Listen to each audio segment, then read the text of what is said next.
Parole de la semaine. Que votre oui soit oui et votre non soit non.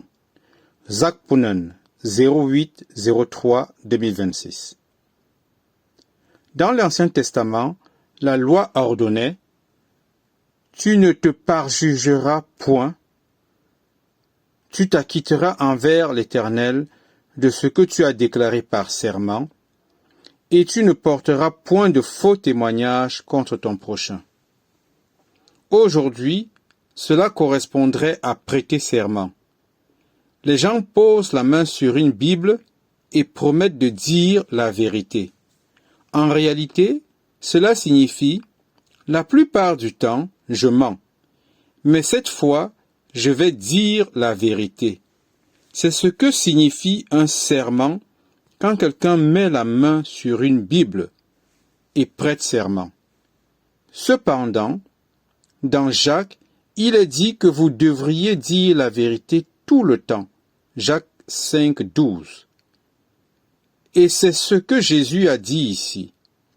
La substance même de Matthieu 5, 33 à 37 est que nous devrions toujours être véridiques. Nous ne devons pas être ingénieux, habiles ou subtils dans nos paroles pour contourner la vérité, ni prétendre dire la vérité légalement comme si nous étions devant un tribunal. Nous devons être connus comme des gens véridiques et ne pas mentir en quoi que ce soit. Notre oui doit être oui et notre non doit être non. Tout ce qui est autre que cela est du mal. Si je dois dire oui d'une manière sournoise, il y a quelque chose qui ne va pas et cela mènera ultimement à l'hypocrisie. Si vous lisez les 10 commandements dans Exode 20, il n'était pas dit « tu ne mentiras point ». Le 9e commandement était « tu ne porteras point de faux témoignages contre ton prochain ». Cela se référait fondamentalement à un tribunal, et dans un tribunal, vous ne deviez pas mentir. En d'autres termes, si vous juriez quelque chose, vous deviez dire la vérité. C'était la norme dans l'Ancien Testament, parce que Dieu savait que personne ne pouvait tenir un commandement de ne pas mentir. De même, il n'y a pas de commandement dans l'Ancien Testament qui disait « tu ne perdras pas ton sang-froid », parce que Dieu savait que personne ne pouvait tenir un tel commandement. À l'époque, le commandement était « tu ne tueras point ». De même, il n'y avait pas de commandement dans l'Ancien Testament qui disait « ne convoite pas une femme », parce que Dieu savait que personne ne pouvait le tenir. Donc, le commandement était « ne commets pas d'adultère physique ». Mais maintenant, dans la Nouvelle Alliance, le don du Saint-Esprit vient à l'intérieur et rend possible de vivre une telle vie. Quand le Saint-Esprit vient en puissance, il vient comme l'électricité qui fait fonctionner une lampe, un ventilateur ou un appareil. Alors nous pouvons faire certaines choses que nous ne pouvions pas faire sans la puissance du Saint-Esprit.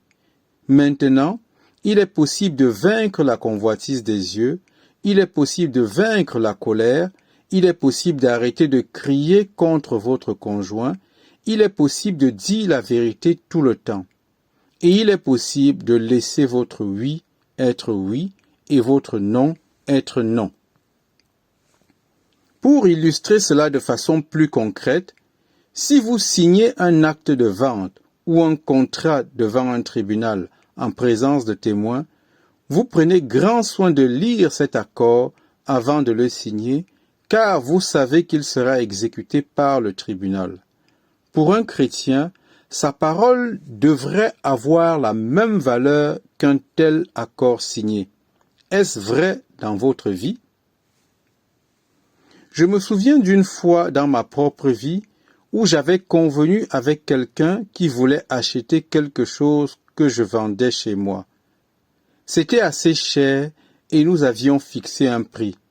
Mais il n'était pas revenu le prendre pendant de nombreux mois. Entre-temps, la valeur de cette chose avait augmenté et j'aurais pu lui dire « Hé, la valeur de ceci a augmenté et tu ne l'as pas pris à ce moment-là. » Bien que je n'ai pas signé d'accord, j'avais verbalement convenu de lui donner à ce prix particulier et le Seigneur m'a dit que ton oui soit oui et ton non soit non. Il traversait une épreuve, ce qui renforçait encore davantage ma volonté de tenir ma parole envers lui. J'ai dit, bien sûr, tu peux l'avoir à ce prix. Et bien sûr, il était ravi. Qu'ai-je souffert? Peut-être ai-je subi une certaine perte financière. J'aurais peut-être pu gagner quelques milliers de roupies de plus en le lui donnant à un prix plus élevé. Mais alors, j'aurais eu une mauvaise conscience parce que mon oui n'était pas oui. Il vaut la peine de perdre un peu d'argent pour être intègre et être comme Christ dans notre conduite. Nombre de fois, nous sommes testés dans le domaine de l'argent pour voir si nous sommes prêts à laisser notre oui être oui et notre non être non. Dieu nous met à l'épreuve dans ce domaine avant de pouvoir nous élever plus haut. J'ai trouvé dans ma vie de nombreuses fois que Dieu m'a testé dans des endroits où j'ai peut-être dû perdre quelque chose ou sacrifier quelque chose. Il me teste avec ses commandements pour voir si je vivrai selon eux. Alors je découvre si je crois vraiment cela ou non. Il y a de nombreuses situations aujourd'hui où dire la vérité ne nous coûte rien. Il n'y a pas de test là. Mais quand dire la vérité pourrait vous coûter votre emploi par exemple, c'est alors que vous êtes testé par Dieu pour voir s'il peut vous mener à un ministère plus élevé. Je crois que beaucoup de ces domaines sont là où Dieu nous teste, et beaucoup de jeunes ont échoué à l'épreuve que Dieu leur a donnée.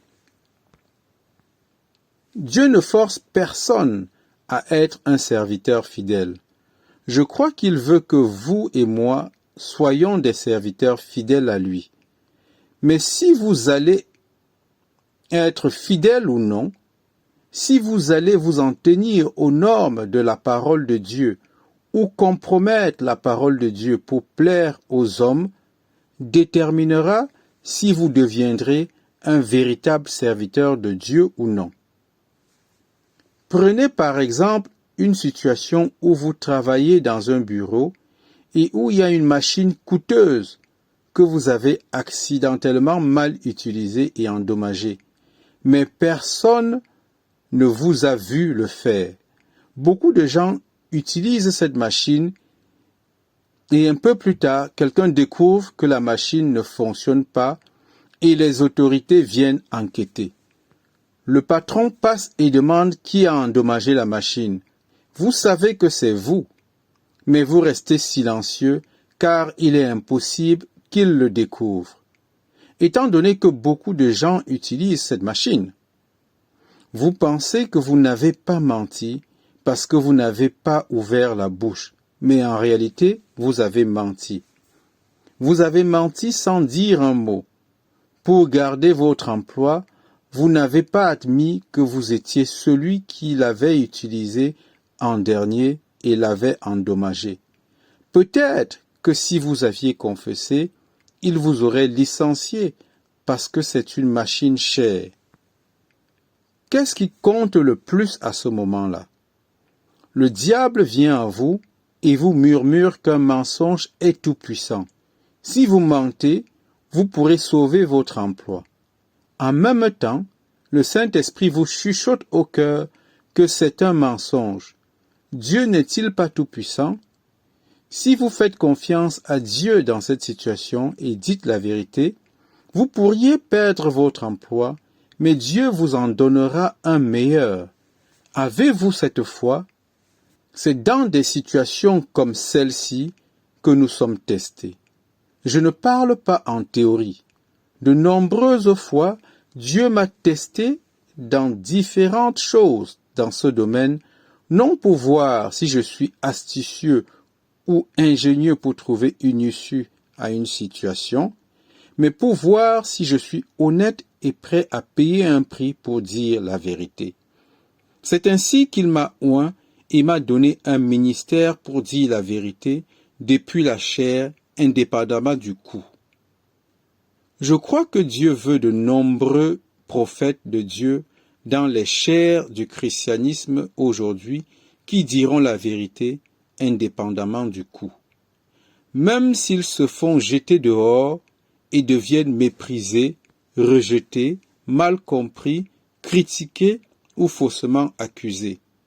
La manière dont Dieu vous préparera pour ce ministère est en vous testant dans les circonstances ordinaires de la vie pour voir si vous êtes prêt à dire la vérité. Même si vous devez payer un prix pour cela et perdre votre emploi, ou si vous devez perdre de l'argent pour cela parce que vous défendez la vérité. Ceci est un domaine très important.